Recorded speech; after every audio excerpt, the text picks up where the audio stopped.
thinking. Alan, you were going to tell us about how it actually melted into another movie, which was made by a very well-known director called Wes Anderson.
Melody or swag?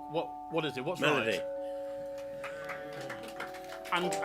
And why is it that there are the two names? Because it was always Melody.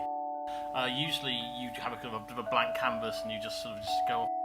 What happened was the genesis of it was that I worked in advertising. I was a copywriter, and in the same agency was David Putnam and Charles Saatchi, and then they left. And then one day they took me to lunch at a place called Kebab and Hummus in Charlotte Street.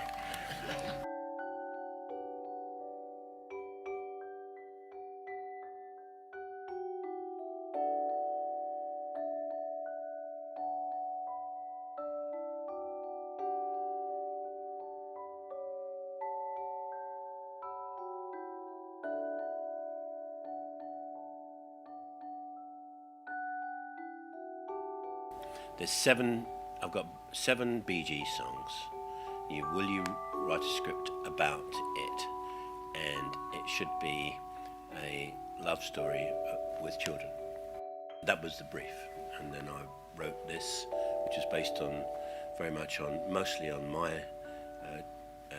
childhood in Islington, and with a little bit of Putnam's own story. That's one of the things that is most interesting in a way, is the fact that David Putnam always talks about being very middle class, and I know that you often sort of talk about your working class roots, and this is a true kind of matching of the two in this story, isn't it? Grammar school, which was in Southgate. It was a mixture of the two, although the actual film that Warris created, the school was somewhere else, but it was based on grammar school, the old grammar schools, and where you did have a mixture of working class kids and middle class kids. And I suppose the Jack Wilde character was closer to my character, and I think Mark's character was closer to Putnam. Writing the script, it was very important for it not to be just an adult's view and concept of what kids think and how kids talk and how kids react to certain things. So what we did to start with, right from the very outset, was to go around to schools and we tape recorded what they thought, what they said and everything, so that we didn't really just end up with how we thought that kids of 11 would react, and whether they could fall in love or whether they couldn't fall in love, or whether it would be ridiculous, whether it would be naive, or whether it would be stupid, and how different kids of today are in their attitudes than we were, because it's slightly autobiographical. One of the interesting things is that we were amazed how little had changed from the 15 years, 16, 17 years since we were that age. The attitudes to the teachers were the same. The attitudes, in fact, to authority in general was the same, to each other. Your boyfriend, have you? I've won a big night. Never really directed children in bulk until now. I mean, I've been coping on this one with about 300.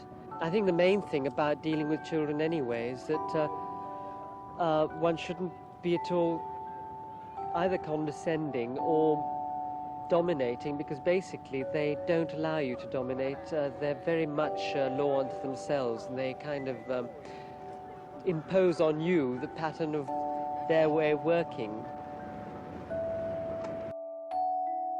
how to do it, and he tells me exactly what he wants, and if I do get it wrong, he doesn't blow his top like some of them. She's very open. She allows herself to absorb a great deal of what she is fed with. I mean, I feed her with ideas. I don't have to tell her how to lift a hand or take a look or move, because basically that's an instinctive thing in her. I mean, we saw this when we were auditioning. We auditioned a great number of girls, and it's not very easy for a child of 11. But she has an extraordinary kind of reserve and a sort of inner strength, which I find I can draw on. She obviously needs a direction in the sort of way one has to direct a scene, how it's going to be played. And every now and again I talk her through a scene where there isn't any dialogue. But on the whole, I think acting in any case is instinctive. You either have it in you to be a performer or not, and she has it, you know. It was an adventure, and it was a gamble. I've actually said tonight when we get all meeting up again after all this time,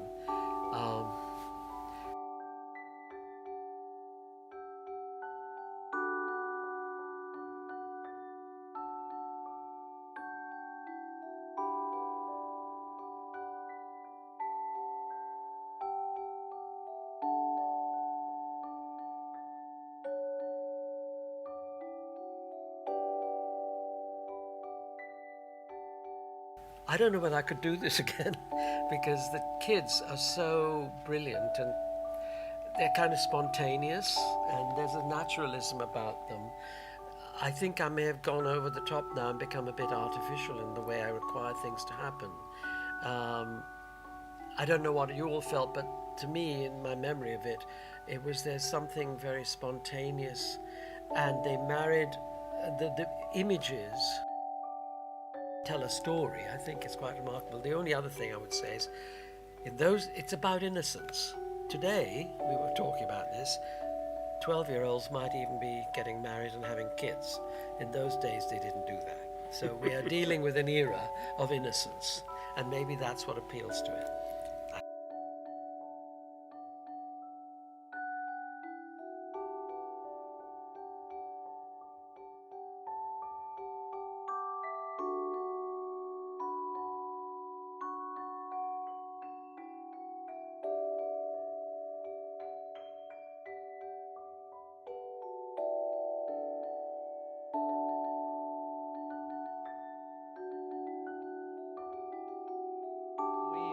Started shooting the film, a very interesting thing happened.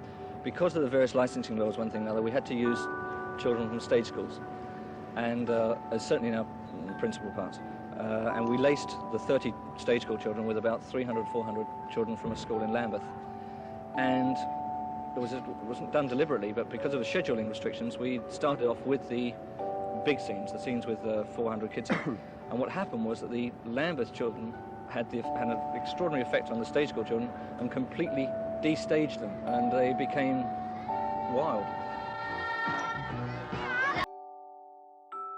St Paul's had moved out and to Barnes, so it left behind this old school in Hammersmith, which was beautiful, really. You had your own film set. That's right. Yeah, so it was empty, and so not only did it serve as the scenes of school, but they actually built other sets actually in the big open area in the middle. And we had 400 kids during those scenes where they're all milling about.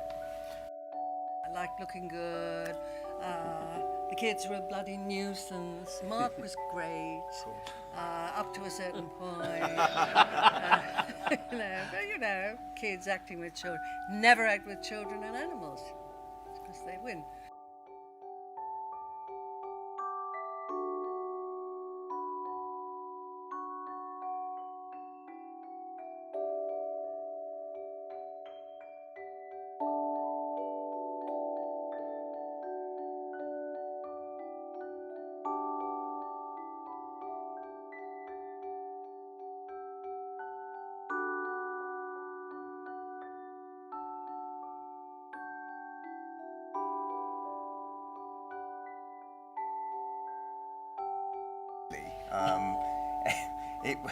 It wasn't like work. It wasn't. It was a fun script. It was a fun thing to do, and really, it was just a big holiday. Really, I mean, it wasn't hard work.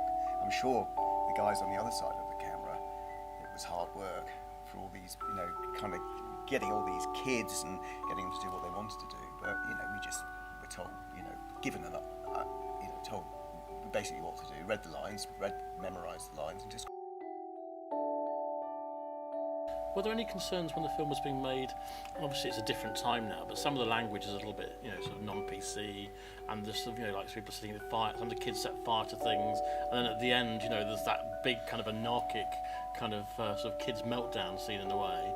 Was there any kind of concerns about the fact that there aren't kind of consequences to those actions, and the fact they do go as far as they do in those scenes, or was that sort of? Never thought about it that way. I mean, now possibly PCs come into it, and we probably wouldn't be able to be allowed to do things like blowing up cars. But I mean, bombs are dangerous, aren't they? But at that time, it was just the whole tracking situation of the kid trying to make this bomb that never went off and then finally succeeding. And it was anarchic at the end, because the whole point is building up. It becomes surreal in a way, obviously, isn't it? I mean, these kids are building up to some kind of rebellion because the teachers are inadequate, and that was the whole point as well, saying that, these kids are having to be taught by a lot of idiots. Well, not quite, but...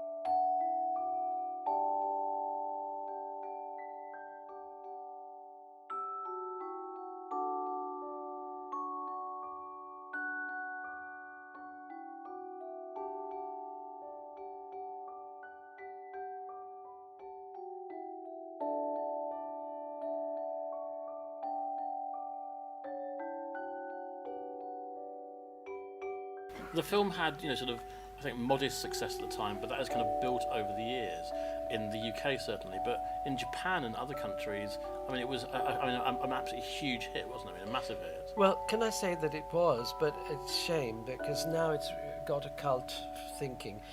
Alan, you were going to tell us about how it actually melted into another movie, which was made by a very well-known director called Wes Anderson, who copied a lot of this because he admired the melody.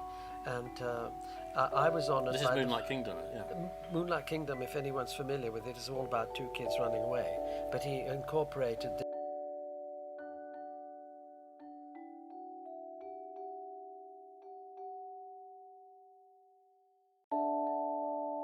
The nice thing is that Alphonse actually bothered to inquire about buying the rights, whereas Wes Anderson just ignored that and just remade it anyway. Remade it, yes.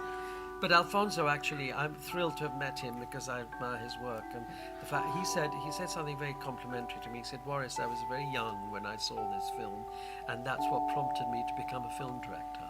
Gosh. So that's not bad, is it? Good.